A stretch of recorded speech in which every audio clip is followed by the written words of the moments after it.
All righty then. Hello.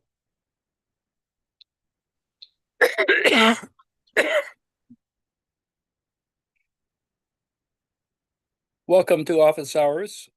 We will bring this up in a second as far when I can find the share.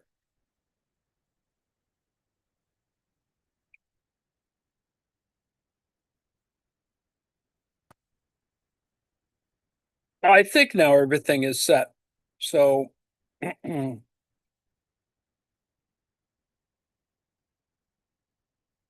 let's begin at the beginning, as they say. Welcome to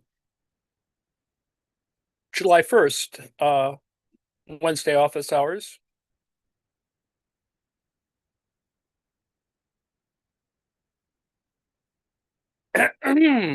And so I have sort of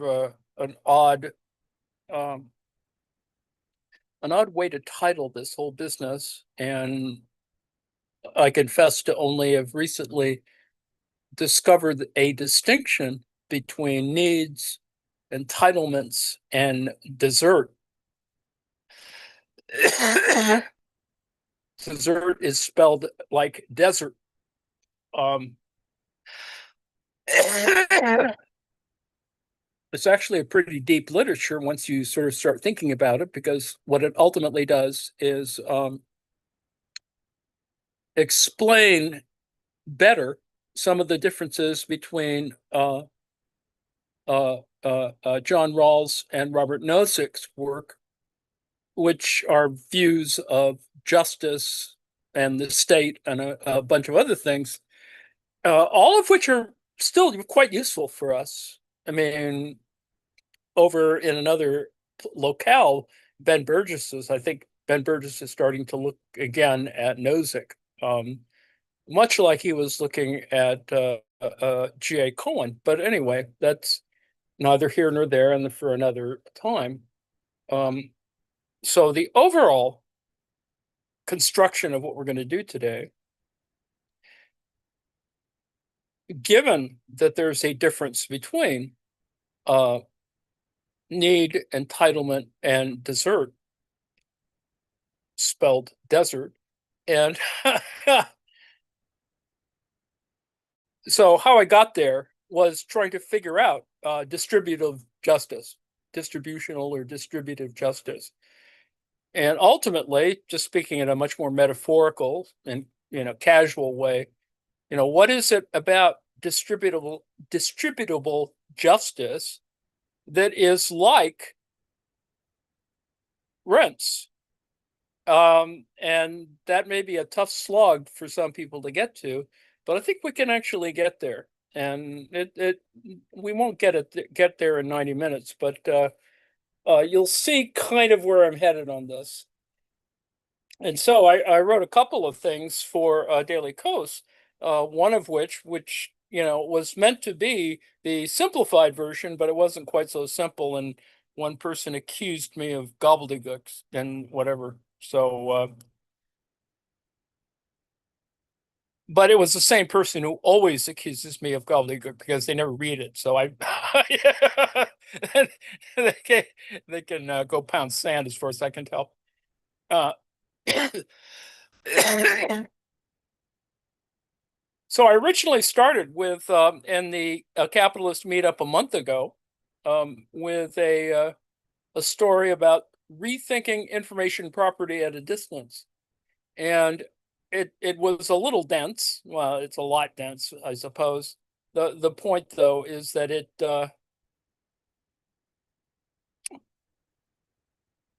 introduced a variety of questions, and it was an opening salvo at trying to create a radical political economy that could take advantage, or that had features of a heterodox political economy that could take advantage of uh, quantitative methods. And without getting into a long history of why that is and why there are issues underlying, for example, Marxist theories about it, we'll skip over that for a moment. Just assume that There are a couple of folks who kind of interested in more different quantitative things, and we went at great length about that a couple of weeks ago with talking about Steve Keen and Markover and et cetera, and structural dynamics and blah, blah, blah, blah. All of that still a useful set of ideas. That is there something about quantum calculations, the types of things that that that quantum political economy uses, and they do use them. The use of certain quantum ideas is important to financial capital.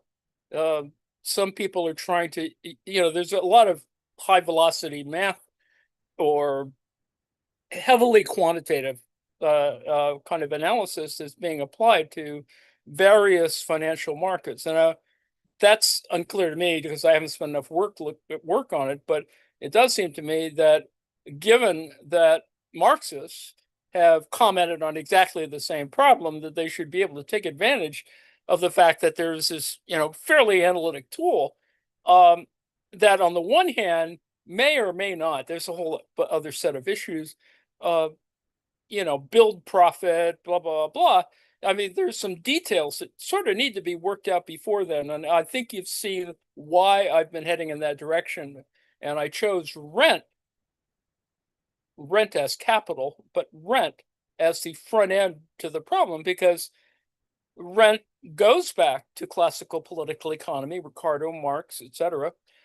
And it's not so much about rent itself as it is rent as a kind of feature, a feature that comes with capitalism. It's a feature that exists certainly within the context of feudalism and the transition from feudalism to capitalism, but becomes ever more important. And I think you can just see that obviously, with the rise of capital, with the capitalism's development. That is, people are, farmers on manorial land. They have to pay rents. They act in other kind of tenant farmer ways and blah, blah, blah. And there's crop rotation and et cetera, et cetera. And so rents occur, and rents are a function, of a certain amount of either time, location, or capital. That is, it could be tractors, it could be circulating crops, it could be, a whole bunch of other things. So rents are related to those developments that, on the one hand, appear in sort of late feudalism or early capitalism. That's another set of interesting arguments that we can't have here. But I would assert to you that that's actually an argument worth having, because it extends sort of uneven development arguments. Uneven development arguments say, well, this is sort of what comes with capitalism and blah, blah, and there's uneven development. And yes, this is the way in which we could analyze third world or developing countries, the global north versus global south, and et cetera, et cetera, et cetera. It's all there. That's fine. And you get to the moment, like, for example, Higginbottom, when he talks about, what is it, super profits, and he's actually headed toward, or I would assert, exactly where I'm headed to, and that is that you need to look at some level of abstraction that is going to help make the analysis clearer. And with all due respect, that's kind of what we're looking at the week past, where we're looking at what's her name, Fetterman or whatever, the idea that her position was that we should be ground rent went all over the place, was being analyzed in a whole bunch of different ways. Rent was, and that ground rent is what you should, kind of come back to. And that's fine. That's her argument. And it is useful from her point of view for looking at developing economies. But for our purposes, what was important about her article was that you could see there's a much richer history there, and that you always sort of need to be aware of it, because rent is not just rent. Rent is not just the thing that is sought. Rather, rent functions as capital in a variety of ways. Not every way, but in some ways. And the fact that it does is going to allow us to make our analysis, to use much more fancy math and stuff. So we're going to get there.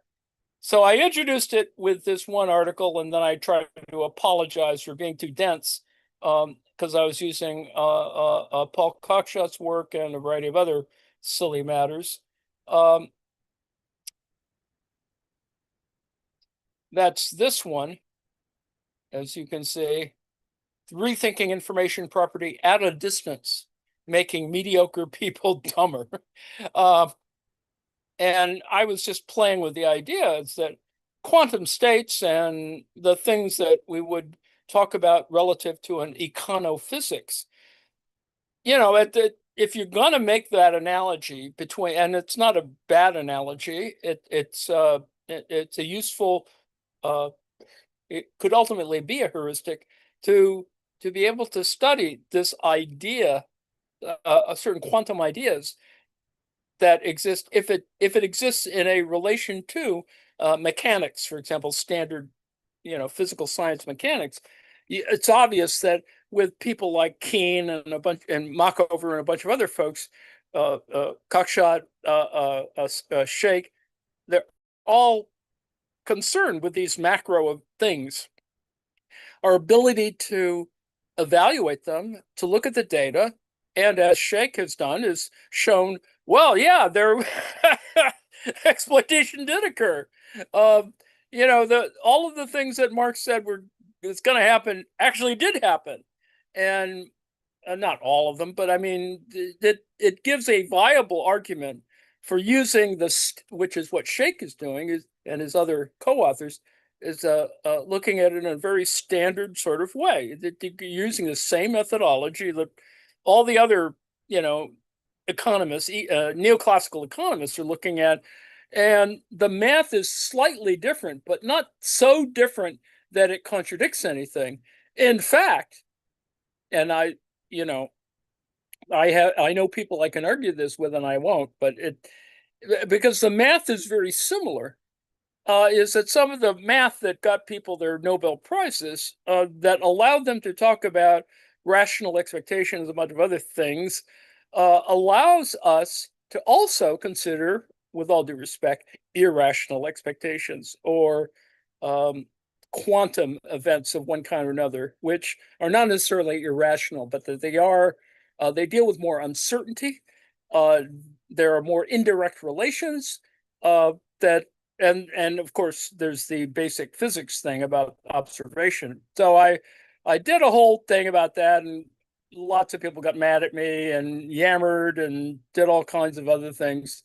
And I used it sort of as a way of talking about the problematic elements of that we are where we are now in terms of digital stuff, and that is artificial intelligence, or LLMs. And without going too far afield there, but you can see how that links back to my interest in semiotics, is that large language models, in fact, are a kind of rent-seeking activity. And in fact, the LLM points that out itself, which is, I find that quite amusing. Once you sort of ask it some reasonable questions, it actually goes, oh yeah, that's kind of what I do.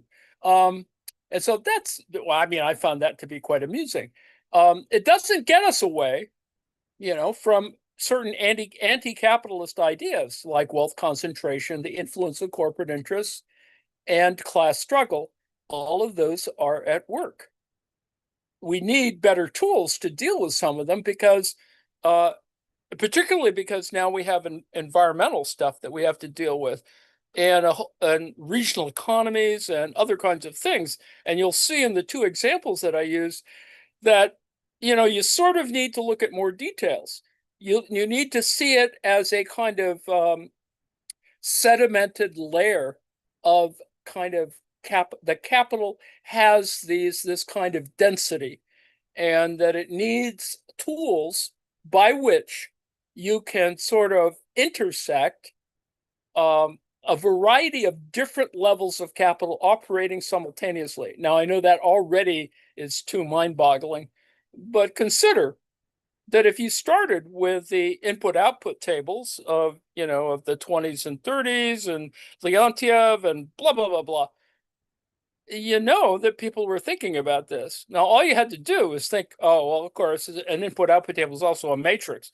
It's also a surface. It's also, a bunch of other things. And once you begin to think about it in those more quote unquote geometric ways, you can begin to see that there's kind of this issue. And that importantly, if you start looking at quantum stuff, you can see, I mean, in particular, in terms of quantum stuff, the topology of work by people like Rene Thom. Um, I had the pleasure, the privilege of being able to listen to Thom give his sort of central lecture on catastrophe theory far too many years ago, decades ago. but it was but it was interesting because he sort of, he was getting towards the end of his life, and he sort of thought, well, nobody's listening to me, or this is sort of an interesting idea. And and this was at a semiotics conference, which made it even more interesting or weirder. And it's unfortunate that well, maybe I just didn't go to the right sessions to sort of work through why that was important to have Tom there. I mean, I think it had to do mainly with his relationship to uh, uh, the people who ran the conference, and that he was in that kind of milieu, or you know affinity group. But anyway, so I've been as just that's by way of saying that I've been interested in this basic idea that underlies a catastrophe theory for a while, and it's taken me a while to sort of think about the math that has to go with that as well. So we don't get there in this particular paper or this particular article, because all I'm doing is beginning the front end of it. That is, I think it's important to consider that there is a physics economics analogy. It is problematic because it's not wholly viable. It's just a way of talking about the two activities, level of abstraction and math, um, and that they do function, or that the math functions because it has a certain, not a closed nature, but it has a certain logic that is unrefutable. That is, it's capitalist logic ultimately, because people are using it to do capitalist things, but it doesn't always have to do those capitalist things. As I've tried to suggest, is that you could have a radical quantum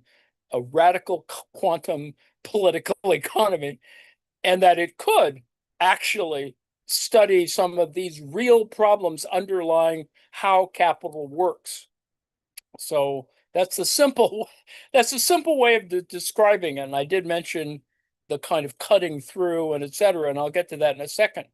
The point being is that there's a certain set of ways in which you think about, in this particular thing I wrote, um, the differences among centralized, decentralized, and distributed totalities. That's all very simple, thinking about network effects and stuff. But the fact is, if you can start thinking about them in that ways, you don't have to think about them as networks. You can also think of them in other geometric ways, for example. Um, and so my argument in this particular thing was to whine about, um, you know, the math is not that difficult. It's just that Marxists tend not to want to indulge that because it suggests a whole bunch of other things that are part of the history of Marxism. Althusser, structuralist Marxism. There's a whole bunch of things that we don't want to necessarily fight about, but I still think it's sort of worth thinking about. And because those elements, which are often criticized as being quote unquote Western Marxism, sort of the Lasordo critique of, and the obverse is, of course, to call Lasordo a Stalinist and blah, blah, blah, blah, and it just all gets all nuts. The important point, though, is that if you're going to accept, or if you're going to employ a variety of structural models, semiotics is simply one of them. It was simply one of the original ones, in fact, one of the original ways in which you can think about structural analysis.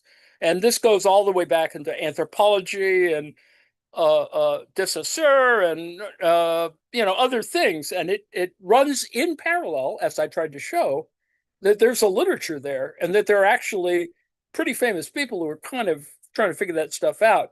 Now they tended to default to neoclassical models, that is, like Charles Sanders Peirce, etc., that they had had an interest in combining language, signs, and economics, and ultimately there's a kind of math there too.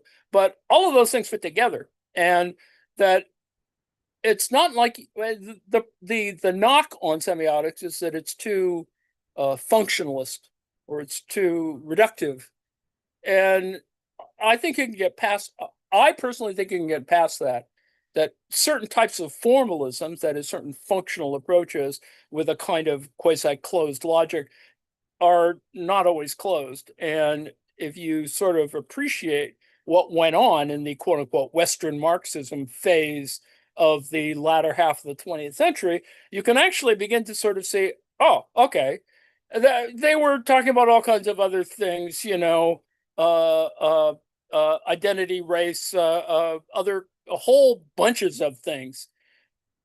But that's okay. It's okay to indulge those things, and in fact, that's why the right wing has, attacked it, because it actually started pointing out things that scared the right wing. They might actually have to have feelings, or think about think about subjectivity and stuff like that. That's not my particular goal. I mean, it's fine to do that. I just, we could just set that aside for the moment, because we need to sort of think about these structural matters. So I introduced that, suggested that there were, differences among neoclassical Keynesian and Marxism, following on Rick Wolf's stuff, and to see that there was the underlying logic, which I just mentioned, is not a unilinear or linear.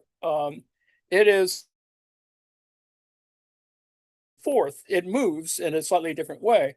That's what Wolf and Red tried to do in that thing, and I tried to suggest, which I'm going to come back to today, is that you can apply this to complex uh, carbon markets, let's put it that way. But the front end of that, of course, is this activity that now has several $billion of our tax money, or the U.S. Treasury, is being given to foreign energy firms to not build renewable energy wind farms, and instead don't instead, rather than cite your activity in the east and the Atlantic seaboard where wind farms are, put them all in Texas. And the only reason to put them in Texas is because Texas is the concentration of all kinds of capitalists who are simply greedy, and they just want more stuff.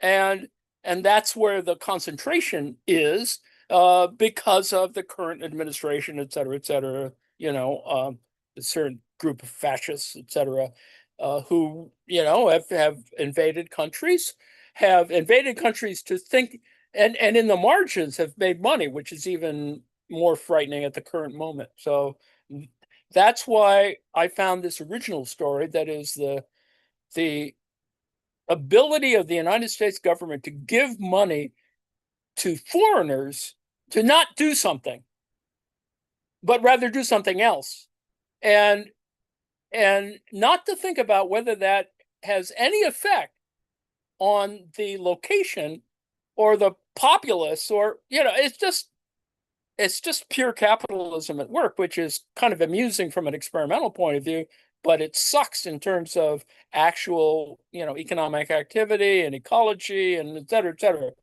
So in that particular article, I was talking about the different variations on the problems of what counts as, say, for example, an asset, um, and that it has lots of little divisions in it, that are both tangible and intangible, and that are part of the ways in which we can talk about capital. So ultimately, that's the point of my yammering in that particular article.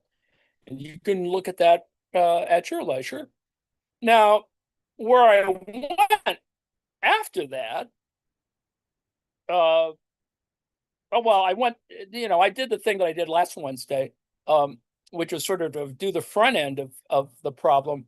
And now this is the sort of simplified back end version of the same argument. I mean, essentially, I'm carrying the same argument through.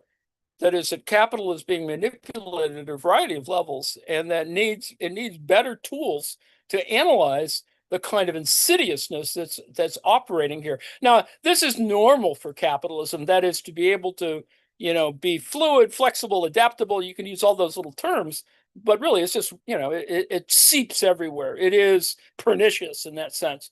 So my approach is to assume that there is, pernicious capitalism, but we need to intervene, or our analysis needs to intervene in a way that can build radical subjectivity. In other words, you can sort of see what the problem is, and see that it is obviously both anti-human, inhumane, destructive, all those things. So just desserts or just desserts, and it's obviously I'm playing on the fact that dessert, that is with the single S, is pronounced dessert, as in the ice cream or pie or whatever. Uh, so metaphorically, that's kind of amusing to me as well. And that, of course, it deals with distributive justice, that is in just desserts. And yes, it's all a pun. Um, but you can apply it in a desert. That is, the example that I use, which I've used before in other contexts, but it's kind of what I've always been sort of um, engaged in, because I found it interesting to have uh, to replicate for the federal government replicated. The blue meanies decided that they would do the same thing that they do in normal protests, and that is create a quote unquote First Amendment area where they can kettle protesters. The reality, of course, is that you can get any of those there, and in this particular event, there nobody was going to be necessarily confronting, law enforcement.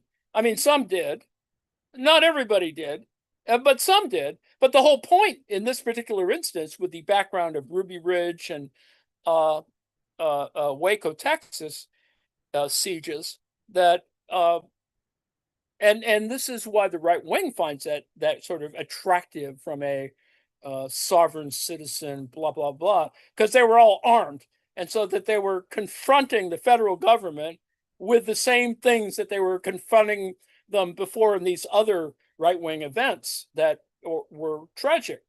Um, and so and the point of this little exercise here is that you have the scofflaw Cliven Bundy refuses to pay his grazing fees, uh, for his cattle, and the feds, you say, well, you owe us $1 million, and I think we should seize some of your stuff.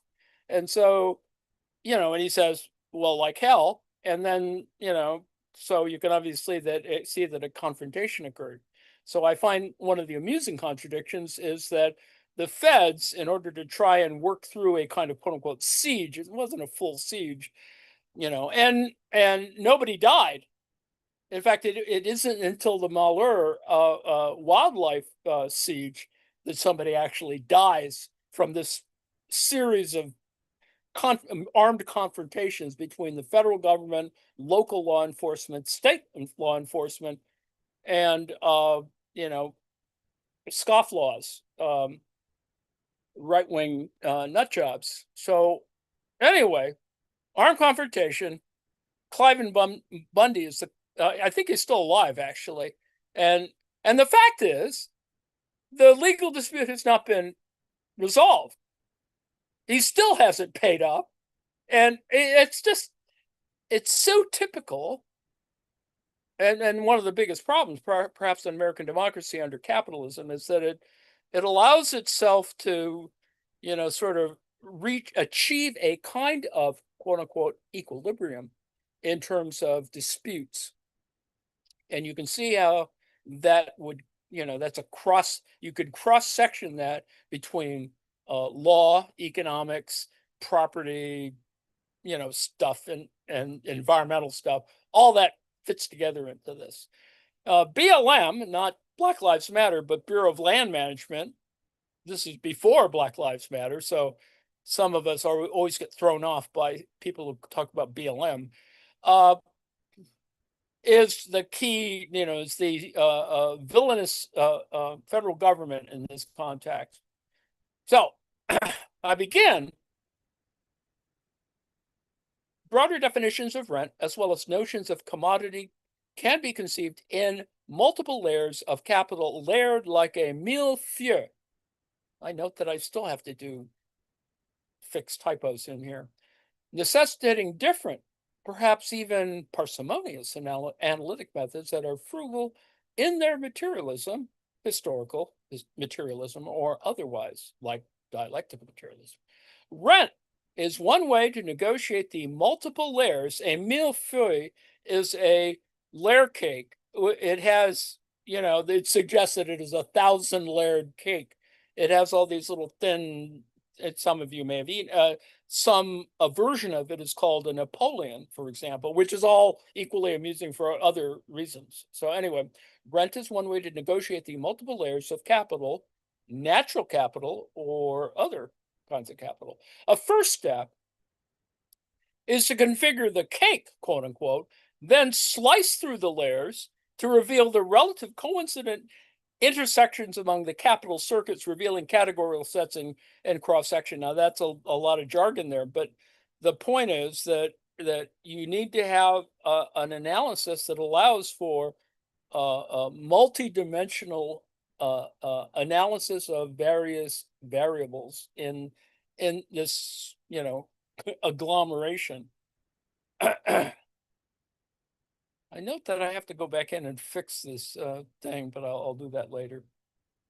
So, for example, saying rent is like capital is a way to expose how legal systems legitimize and protect unearned wealth, reinforcing class divisions. Now, this talking about rent is like capital is a call to rethink. This is where it becomes important and where it overlaps with stuff like antitrust and a whole bunch of other things. Property rights, taxation, and economic justice. As you can see already, the stuff goes on there. And the other example that I was using in a different context is, air rights, transfer of development rights. And I've been at this for decades now. Is the idea of transferring air rights is a interesting and very conceptual way of thinking about capital, because it does function as capital, and it is a viable way to do urban development. Its analysis has been sort of stuck in kind of sort of formulaic hell, where the way it works out always, unfortunately, and particularly in big cities like New York, is that there's some authority, there's some bureaucracy that sort of figures it out, does formulas, and then the rest is just lawfare, is lawyers fighting this, or planners fighting this out with the banks, and et cetera, et cetera. So to some people that's boring. To other people, that's it underlies how redlining operates and a bunch of other kind of things, or why certain weasels manage to build an 84-story building that is really narrow, but it goes straight up, and it doesn't have a big footprint. And with all due respect, it has other externalities. That is, the thing I think vibrates really problematically, because the wind. They had to design middle floors that function as kind of wind tunnels to keep the thing from getting screwed up. But anyway, there's a whole story for that, and unless you think that's unimportant, it has celebrity implications, right? A-Rod lives there, or whatever.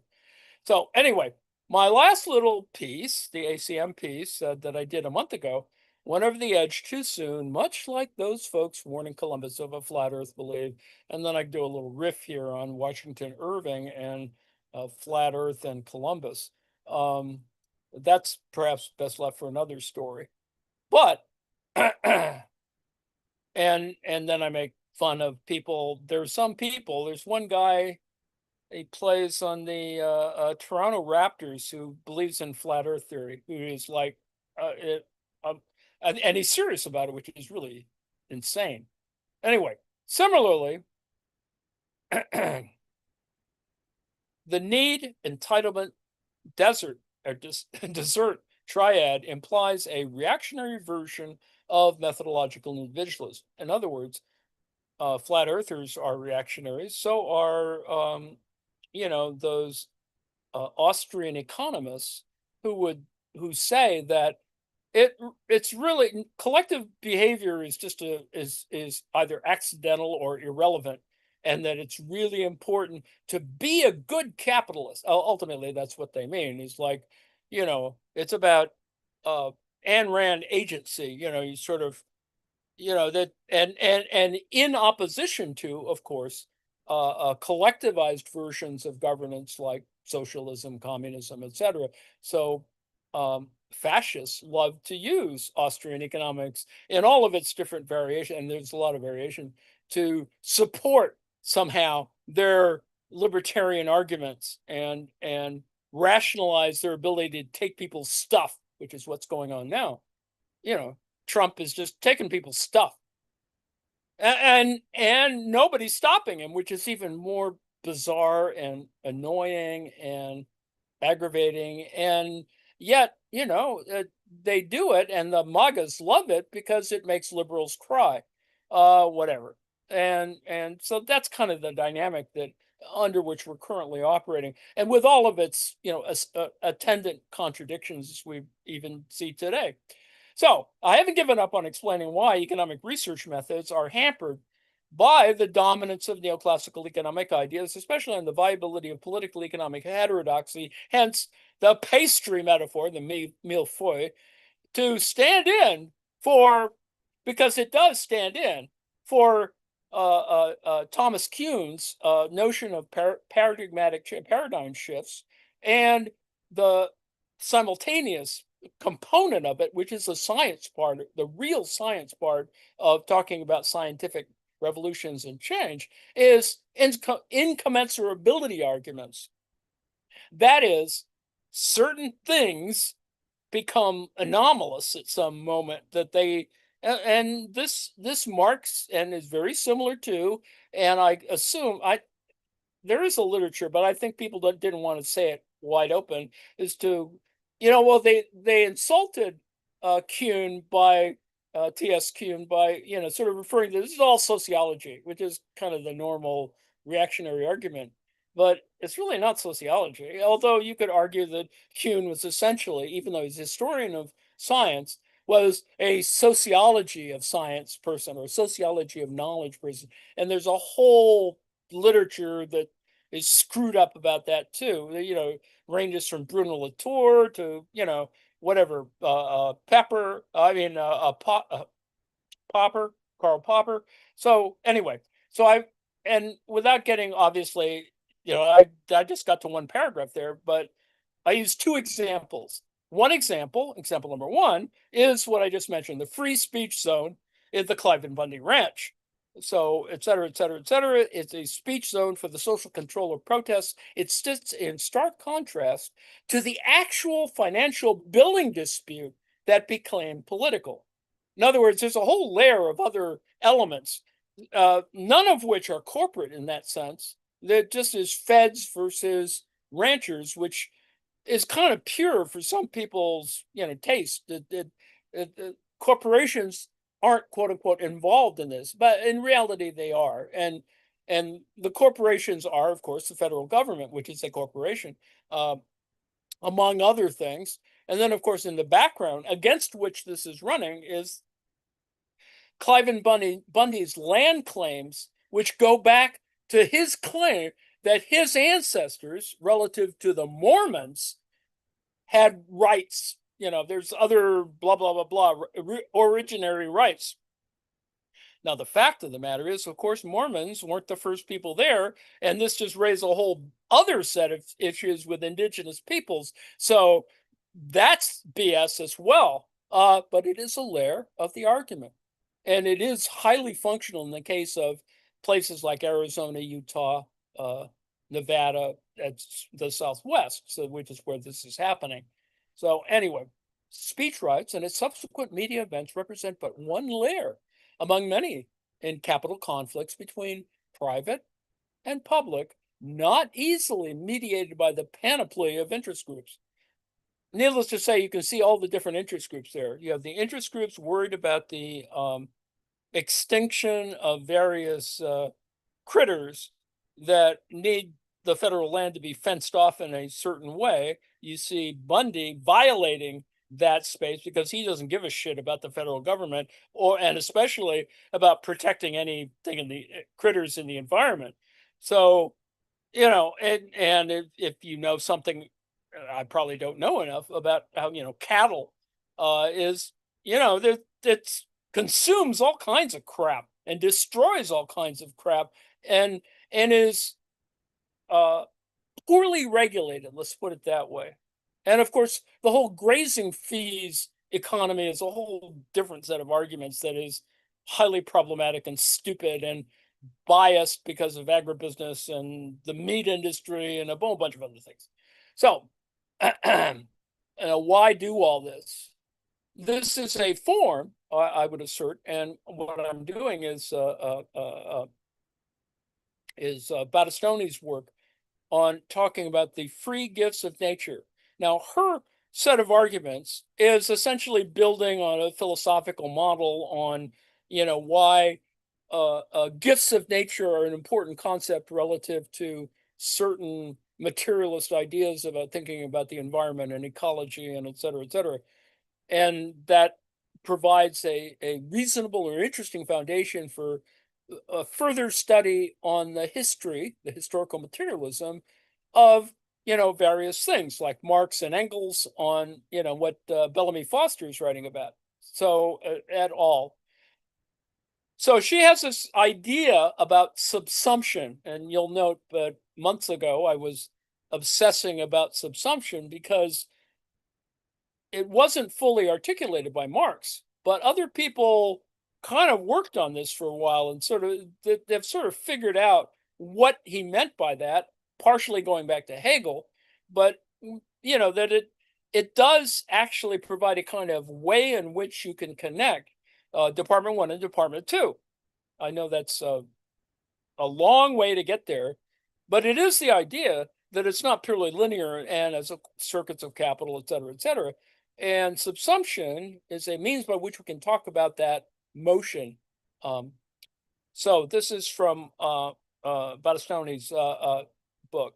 Substantively, hybrid subsumption describes situations in which capital stands apart from the process of production altogether, right? Something that's not Department 1. It does not directly supervise and organize labor as it does in real subsumption. See, the Marx's position on real subsumption is that this is the moment where people get exploited. He doesn't quite say it that way, of course. And subsumption is a way of talking about it because it allows us to talk about the conversion of labor power to labor to, whatever, manipulated as capital, etc. It doesn't even hire wage laborers as in formal subsumption. So already you see that this is, on the one hand, subsumption, on the other hand, not so like subsumption. Capital dominates independent producers, not in the hidden abode of production, but in the realm of exchange. This is why this is important in financialization or the analysis of finance capital. Purchasing independently made products and using sheer market power to acquire them at advantageous rates. You can see that operative, in a variety of insane activities, including, crypto.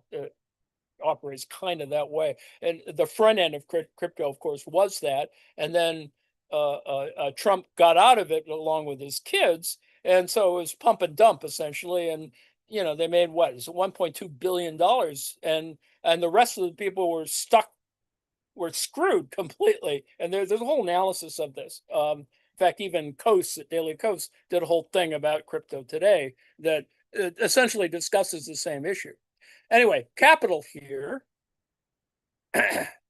is personified not as the factory boss, but as the merchant, middleman, or lender who offers loans at exorbitant rates and trades at exploitative prices. This is, Marx talks about this in volume 2 and volume 3.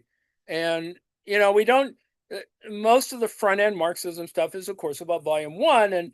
And this is referred to, but not, not as importantly as some people would like to have it. And of course, the whole story is that, yes, nobody read, or volumes 2 and 3 were not available until Marx dies, and then Engels does the editing, and blah blah blah blah. But rather than hiring producers and exploiting their labor, these actors, in Marx's words, simply feed. This is an important phrase, of course. Feed on them like a parasite. So Battistoni's Free Gifts, Capitalism and the Politics of Nature from 2025. This is on page 107, just in case you really want the textual position of this. So I go back and say the parasitic nature of capitalism comes easy for hybridized mass media that reframes political conflicts in a region that contains a complex social ecology. That's all my hand waving about, species extinction, protecting species, all of that is layered, on top of cattle running around, chewing stuff up, and fences being, it's all of that is at work. This sample conflict, that is the Bundy conflict, finished inconclusively, including poor prosecution. Feds did a crappy job not only in this, but in subsequent the feds somehow don't do a good job of the prosecution. I mean, their arguments are interesting, but at certain moments, they get screwed by a bunch of other external factors, aside from the fact that, they don't have the resources to completely, get to the end of the problem, which is a part of the problem that occurred. And also because you have overlapping presidential administrations, you have Trump coming after Obama, that, then all those issues get screwed up. I mean, because the right wing that supports Trump doesn't want to prosecute any of these people, et cetera. So, which is what I just said.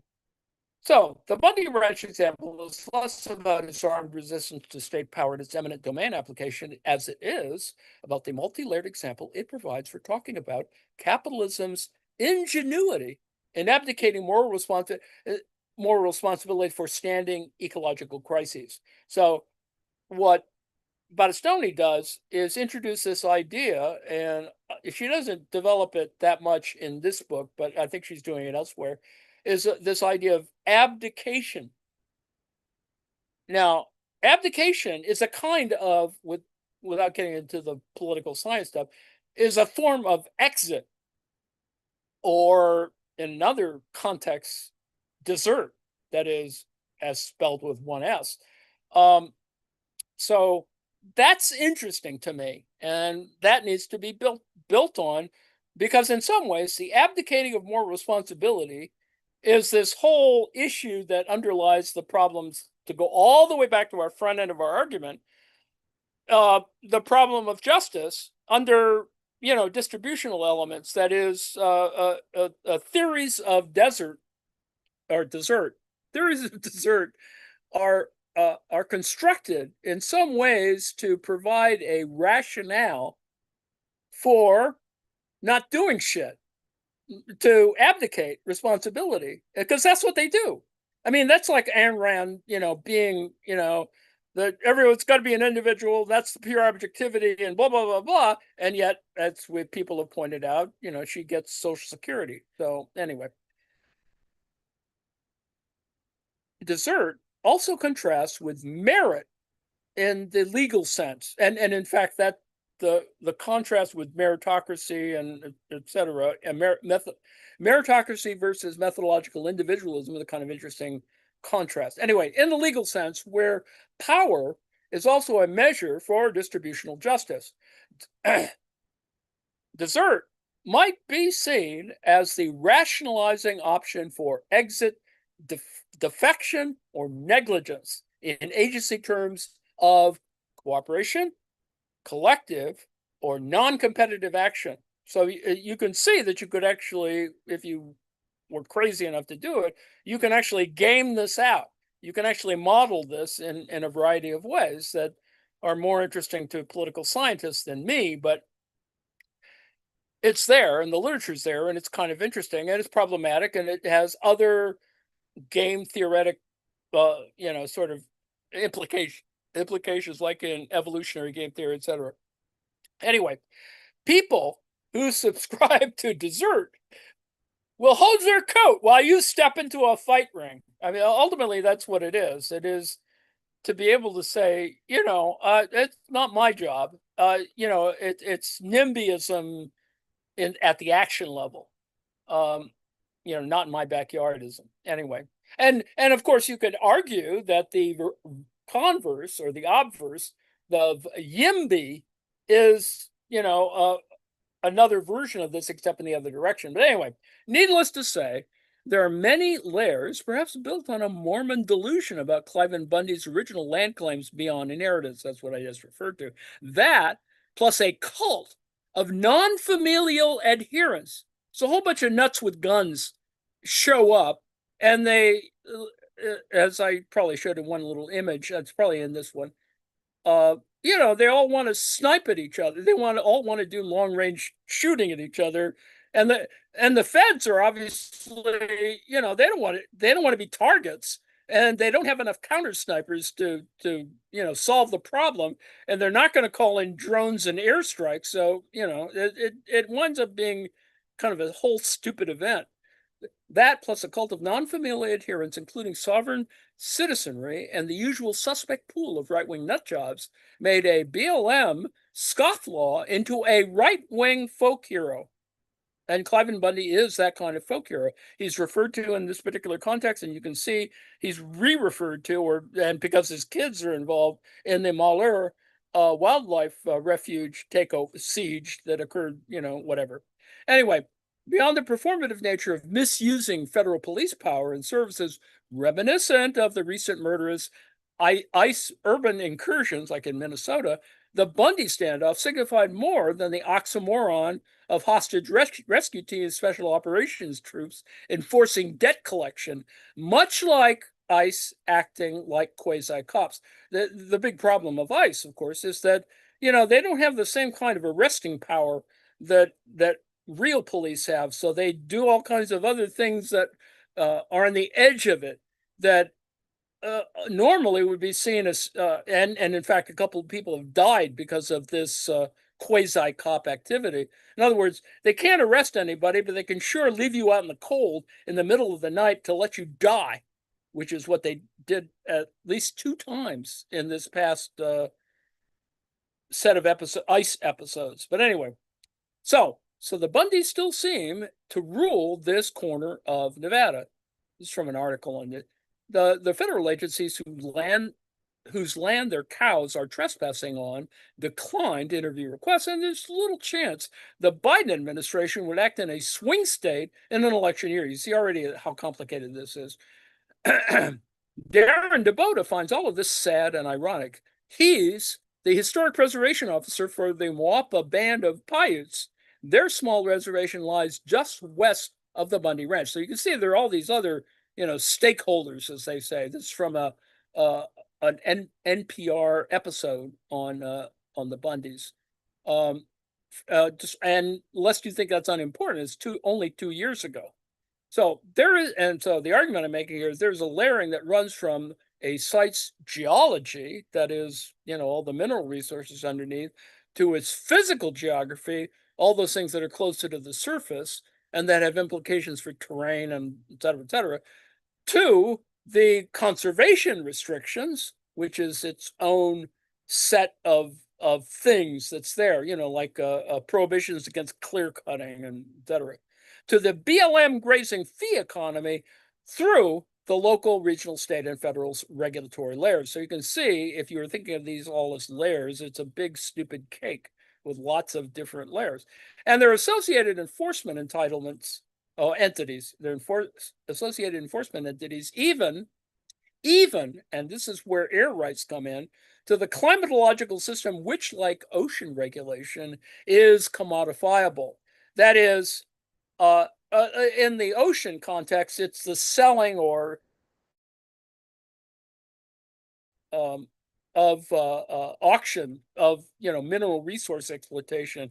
Because that's what you do in the Gulf of Mexico, now the Gulf of America or the Gulf of Trump. Uh, you have auctions for you know exploitation parcels. Similar, but the why this is relatable to my little other problem is that the auctioning of wind farm siting locations is exactly like that. It uses pretty much the same methodology and has all of the same issues of, well, corporations come in, in other words, the auction process, runs by a computer and done online and all kinds of other things, but it still is problematically constructed by, because it has a bidding process and blah blah blah. It's still corporately, problematic for all the usual reasons. And of course, the pivotal example of this, of course, is Deepwater Horizon, and that revealed how screwed up the Marine and Minerals services. But anyway, because there's a new agency that does this, because they had to dissolve the prior agency because of Deepwater, ostensibly because of Deepwater Horizon. Anyway, this doesn't even address the social welfare, social control, and planning entities. There's a whole bunch of other things that are going on here that are also always the part of the problem of the so-called environmental impact. In other words, if you're building a wind farm, just to use a different example, you're using a wind farm, you know, uh, some fishermen don't, some people who operate fisheries don't like that. Or they have other things that they, are going to make up excuses about, up to and including the point where Trump claims that wind turbines cause cancer. They don't cause cancer.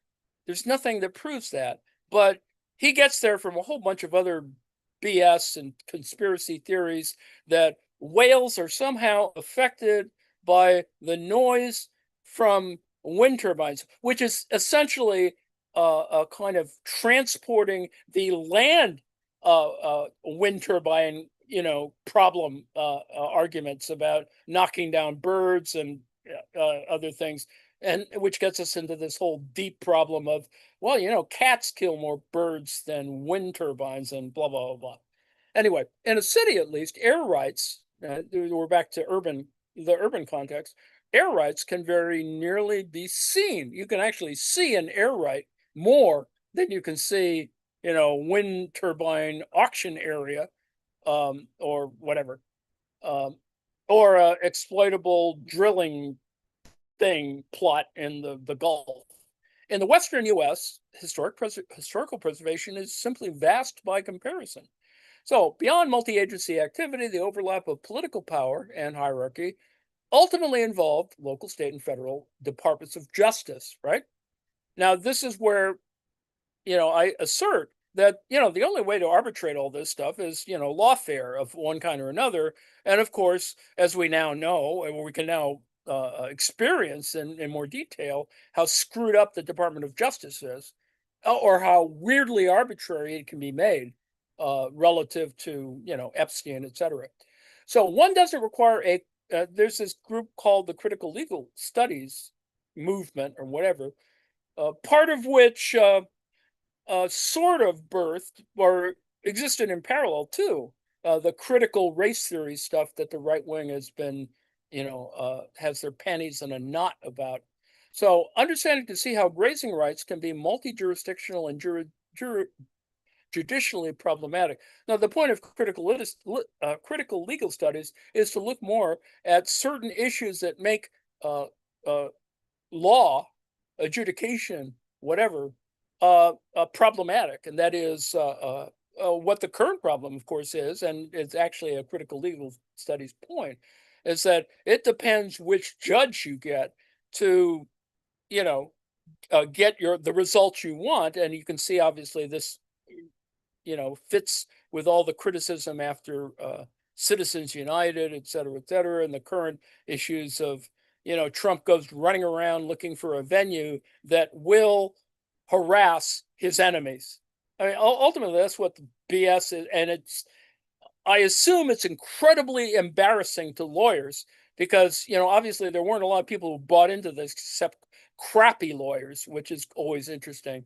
The the bottom feeders wind up, going to obscure districts in Bakersfield or North Carolina in order to indict people for not dealing properly with the paperwork on their mortgage. And this is kind of what's happened, which, it undermines anyone's respect for the law, if nothing else, but also shows how problematic American, jurisprudence is. Aside from the bizarre things at the level of the Supreme Court. So, for our purposes, for the little thing we're doing here, these rights are, as I will assert, layered or segmented as some spatial justice literature. See, there's an entire spatial justice literature, a legal geography literature that sort of exists out there. And my problem is that the legal geography literature does not overlap with the financial geography literature. And so it's all kind of screwed up in that particular way. But, because there's no one trying to figure that out, or very few people trying to figure out. And yet, it in the case of the 2008, recession, that's what was going on. The problem between New York and London essentially created the whole problem, even though, yes, of course, it was displaced in all kinds of other geographic areas. But the fundamental financial, problems were sort of located that way. That's kind of where Michael Hudson's book is going. So they transcend property rights to engage those rights more familiar to those standing issues, particular to environmental and ecological defense. So there's a whole set of things about operating in defense of, or in standing for things. And, environmental law is built on a lot of that. And of course, there's all kinds of people who will screw with that, as we now know with the siting of data centers.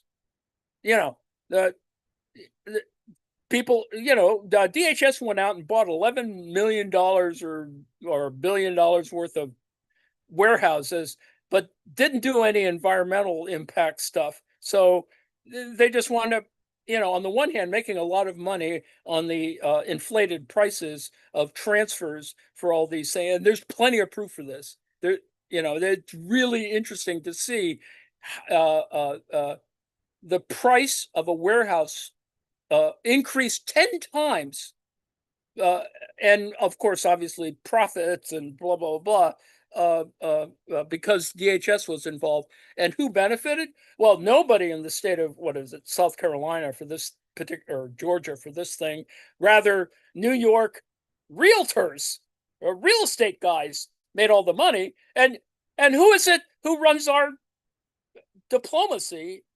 Is real estate guys. So this is really disturbing ways in which law operates at the present moment. Now, this should not be diverted by relative autonomy theory's usual suspects like the sovereign sheriffs, because there's a whole thing for sovereign sheriffs that, and it's feudalism. It's people who want to bring back feudalism because, they believe there's a whole stupid literature for this that claims that the only real law is sheriff law, is regional law or county law or whatever. And this is, it's unfortunate, but there's a certain portion of the law enforcement community that actually believes this crap, which makes for difficult activities, which in the Malheur Wildlife Center siege actually screwed up a whole bunch of negotiations, because the people who were, needing snacks and having people send them barrels of sex toys and other things, those idiots who were holding on the siege were trying to get the local sovereign sheriff guy to defend the position or to include it in a kind of defense of the area or region, and to uh, uh, compel the feds to leave, even though this whole thing is seizing federal property. So it's just a whole, and needless to say, at the end, nobody gets prosecuted, or nobody goes to jail for this. And the reason why this overlaps, of course, is that Cliven Bundy's sons are engaged in this particular activity. The same one who keeps running for public office in Idaho or whatever.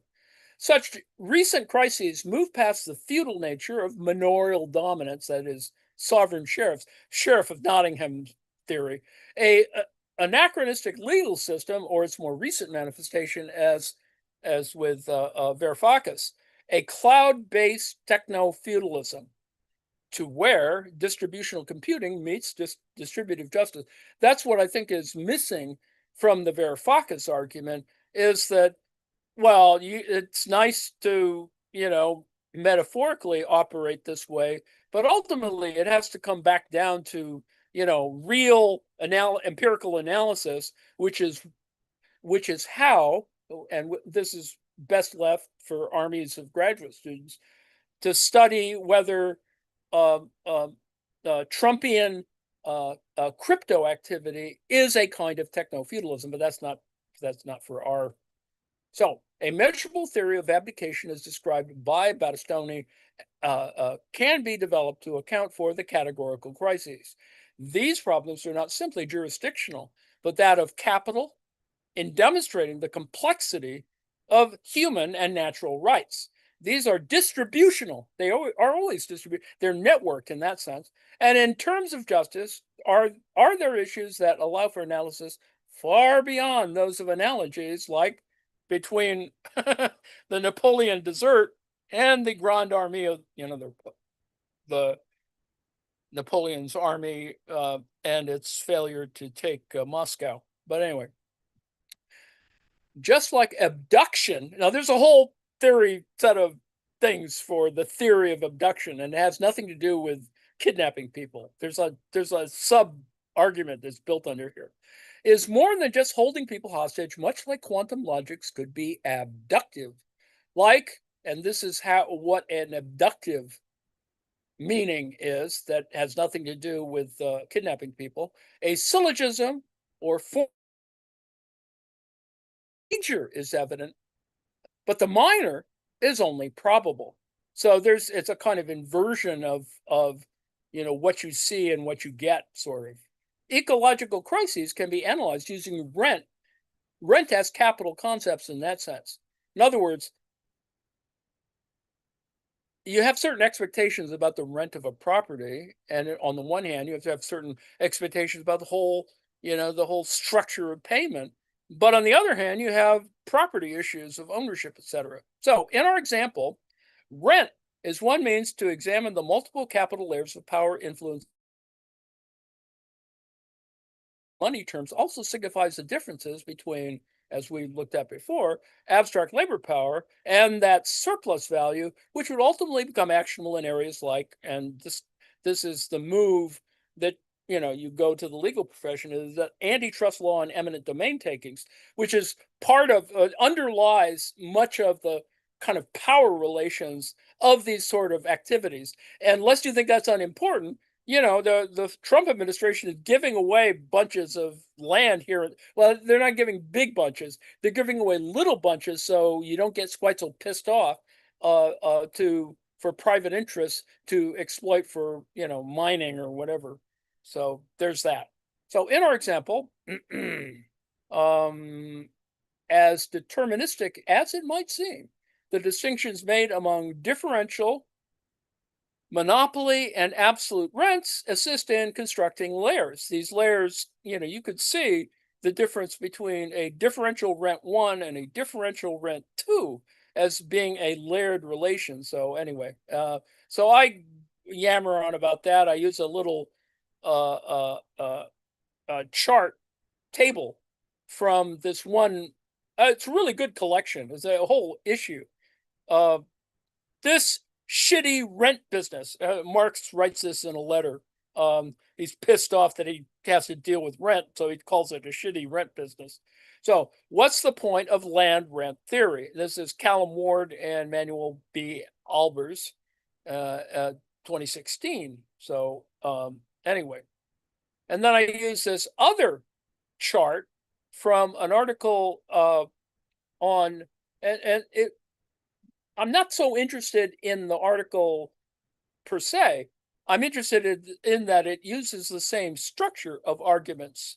That is, a single building or a single block of parcel can have multiple judicial areas, and all kinds of strangeness operates in a very simple area. And so it is, in that sense, layered. And so there's an article by Stefano Moroni and Anita DeFranco on spatial justice, a fundamental or a derivative notion. And there's a whole set of other arguments that are built in there. So, and the point I'm getting back to close my little yammering here, because I'm also almost at the end, much like Marx considered both seaweed and gold mines in Capital Volume 1, he left us more to consider in terms of forming giftable commodities. That is the gift of nature, to go to Battistoni. Giftable commodities, just as there are both gifts of nature and culture, gifts of culture and gifts of nature. The material reality of nature resists being fully captured by financial logic. I mean, it does. It always does. Nature wins, Treasure of the Sierra Madre, nature won at the end. Anyway, a radical version of that resistance may come with alternative logics. Even distributional justice is commodifiable, unlike virtue signaling, on the lawfare landscape, like developmental rights for urban airspace or the areas of the Minerals Management Service, the MMS.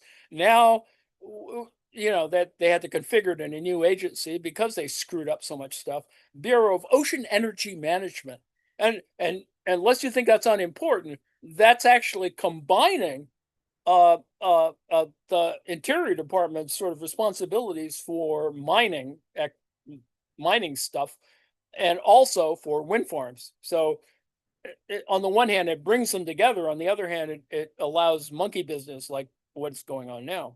So, MMS, aerial rights auctions, that is, rights auctioning areas, as capital in a variety of virtual forms. This is where I get back to the central point of all my fiddling around here, is this idea that there is a virtual capital. It's not epiphenomenal. It's there. You just have to sort of, think about it harder or look for it further. Schrodinger's cat, etc. Attention can be the new extracted labor. And there's a whole literature for attention, and I'm going to get to that because that overlaps with an analysis of digital slop, but that's a whole nother story. Conceptualizing an attention commodity is not an abdication of responsibility to articulate class struggle.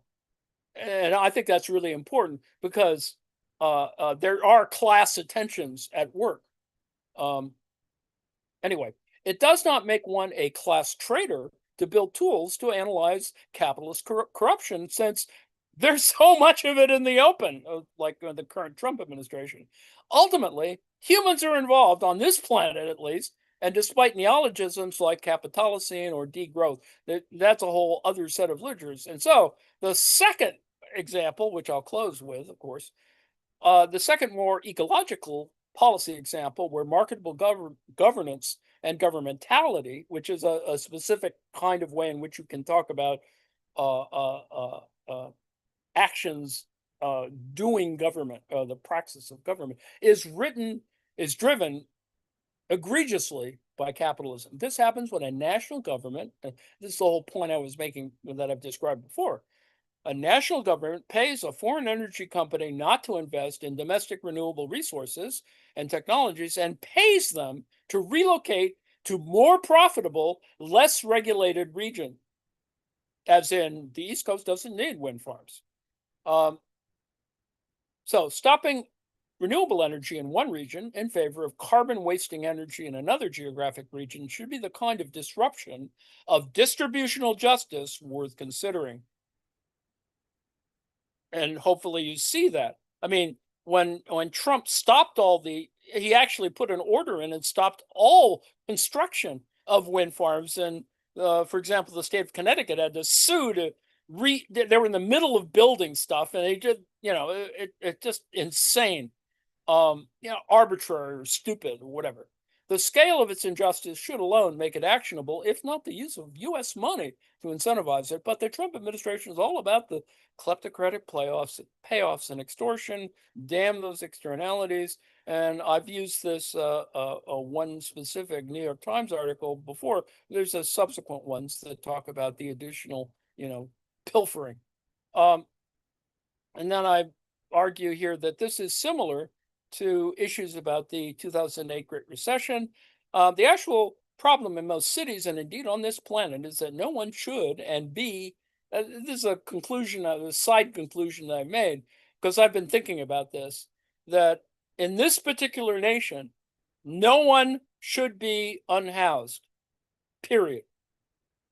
Just, you could, in fact, you could do an executive order or even legislate it. It's one of those FDR for freedom things. And it wouldn't affect the economy. In fact, it might actually help the economy. So anyway, and lest you think that that's unreasonable or impossible to execute, frankly, if enough democratic socialists are in place, I have no doubt that we could do this. But anyway, shelter as a right. Yet the difference between housed and unhoused population is delineated by rent-like concepts and enforced in oppressive public-private property laws. There's a whole thing about that. Now, the Brits have a totally different way of approaching it, and I don't know if they really do it very well, but at least fewer people die.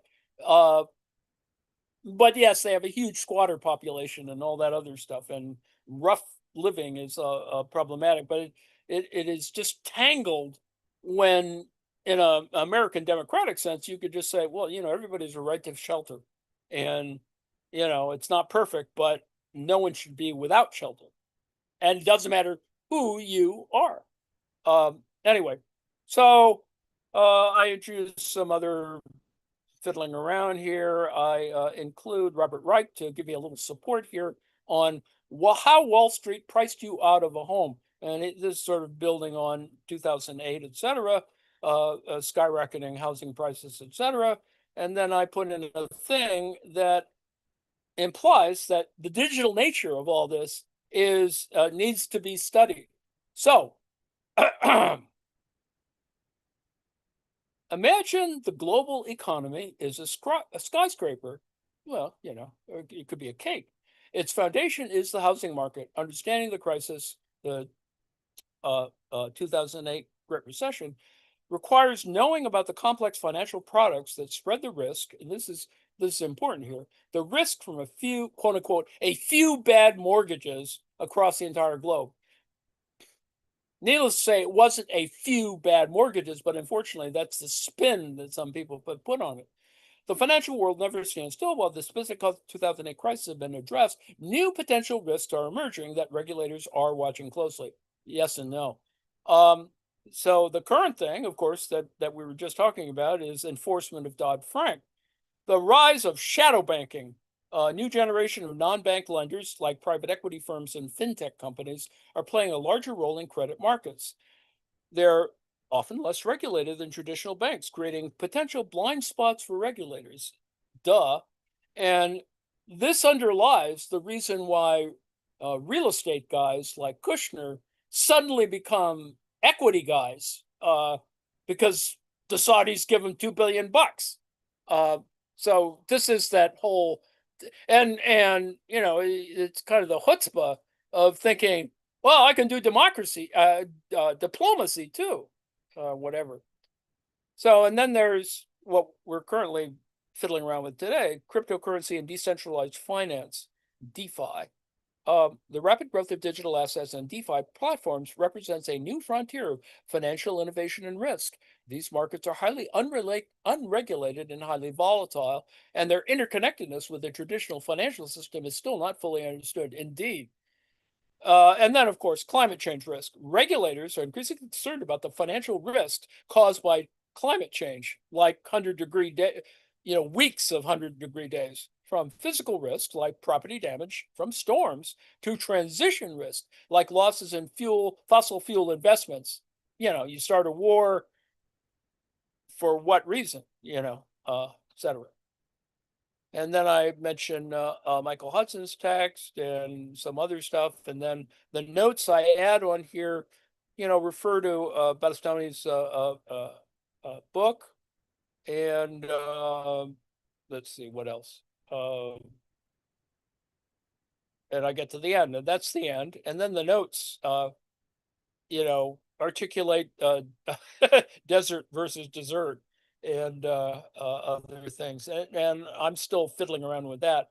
And then I do a side thing here because I guess because I'm amused by feral hogs. Um, the one little piece of abdication or the the banal example of externality ignorance or abdication is the early interstate relocation of feral hogs rather than their culling, that is killing them, because harvesting them or whatever. Well, culling actually, because rump capitalists in a state without a federal hog problem wanted to increase the hunting business for some rural landowners. So it's capitalism, right? Uh, don't kill those hogs. Yeah, give it to me. We'll go ship them over here, and people can hunt for them. Not realizing that feral hogs, because of their short gestation periods and blah blah blah, you're just in your up to your elbows in sounders of hogs. Anyway, so there's that. Uh, and the reason why I got there was because uh, there's a whole John Oliver piece on on feral hogs, which is pretty funny little video show episode. Feral hogs for a long time because feral hogs really are a big problem, and they're spreading. And then there's this other BS that says, "Oh, it's not a big problem." Well, the Department of Agriculture has yet to really prove that it's not a problem, or it says that it's a problem under control when it really isn't. So that's another story. And then I included a little thing by Cliven Bundy because I think he's still around. And then other things that articulate the difficulties of describing or the taxonomy or typology of rent things that are rent, that include whatever procedures, arbitrage, et cetera, et cetera. So there's all that stuff. Um, and that's all the note stuff. The note probably are bigger than the thing itself. But and there are a couple of good articles on dessert and degrowth and stuff like that. So I think I'm at the end. Let me see if there are any questions in the chat that I can address here. Otherwise, I'll stop our fiddling around. I'm amused by crop